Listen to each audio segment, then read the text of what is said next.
অদ্ভুত দিছি একটা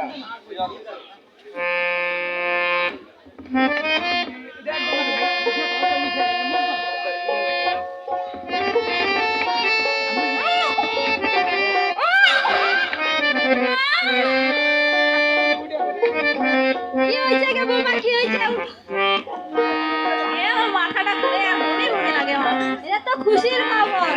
মধু, এ মধু, কি জায়গা বাকি দাদা কাছে ছাতা শিখতে পাইতেছে এ খুশির খবর। কিসের খুশির খবর তুই বাপ হবা, মুই দাদি হব। এটা তোর বাইরে হরিবল উঠাইছি গেলা তা হরিবল উঠাবেনি?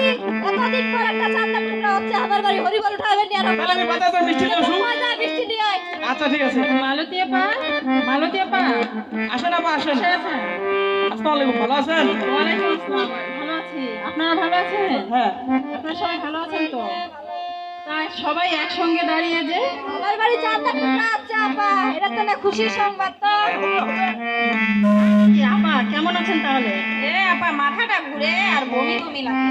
দেখি একটু জিপাটা দেখি।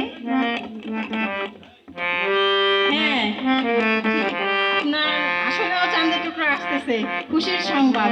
কিন্তু চাচি, মধু ভাই, এই সময় শুধু খুশি হলেই চলবে না, এই সময় গর্ভবতী মাকে একটু অতিরিক্ত যত্ন নিতে হবে। বুঝতে পেরেছেন চাচি?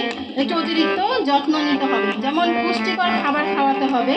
পুষ্টিকর খাবারের মধ্যে যেমন সবুজ রঙের শাকসবজি, হলুদ রঙের ফলমূল এবং ডিম, দুধ, মাংস, এগুলোই হচ্ছে পুষ্টিকর খাবার। তারপর তারপর হচ্ছে দিনে অন্তত 2 ঘন্টা ঘুমোতে দিতে হবে। দিনে অন্তত 2 ঘন্টা রেস্ট করতে হবে গর্ভবতী মাকে। 8 থেকে 10 গ্লাস পানি পান করাতে হবে। বুঝতে পেরেছেন চাচি? এবং ভারী কাজ কিন্তু একেবারেই করতে দেওয়া যাবে না চাচি। ভারী কাজ ফের কি আপা?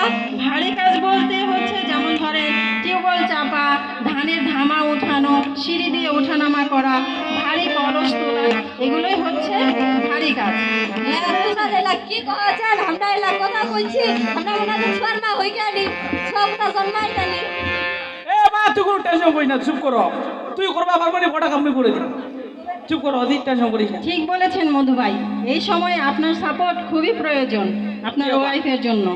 ঠিক আছে, আরেকটা কথা চাচি শুনেন, এই সময় মধু ভাই শুনেন, বলেন। গর্ভ অবস্থায় কিন্তু আপনাকে কিছু কিছু সঞ্চয় করে রাখতে হবে, নগদ টাকা সঞ্চয় করে রাখতে হবে। গর্ভবতী মায়ের সঙ্গে মিল করে একজন রক্তদাতা ঠিক করে রাখতে হবে। ভ্যান, রিক্সা ঠিক করে রাখতে হবে। প্রয়োজনে অ্যাম্বুলেন্সের নাম্বার জোগাড় করে রাখতে হবে। বুঝতে পেরেছেন? অ্যাম্বুলেন্সের নাম্বার জোগাড় করে রাখতে হবে। আর মালতী আপা, আপনাকে কিন্তু অবশ্যই নিকটবর্তী হাসপাতালে গিয়ে চেক আপ করাতে হবে। এ আপা আপা রান্ত রান্ত চেক আপ আরো মগো করবা লাগবে নাকি আরো আরে না ভাই না, আপনাকে চেক আপ করাতে হবে না, আবার আপনার ওয়াইফকে করাতেই হবে। ভয়ের কিছুই নাই। আচ্ছা শুনেন চাচি, শুনেন মধু ভাই, দর্শক বিন্দু আপনারাও শুনেন। বিকেলে করিম চাচার বাড়িতে আমরা একটা গানের আসরের আয়োজন করেছি। সেটা হচ্ছে মা ও শিশু বিষয়ক পরিচর্যার একটি গানের আসর। আপনারা সবাই আমন্ত্রিত, আপনারা সবাই আসবেন, কিন্তু অবশ্যই আসবেন।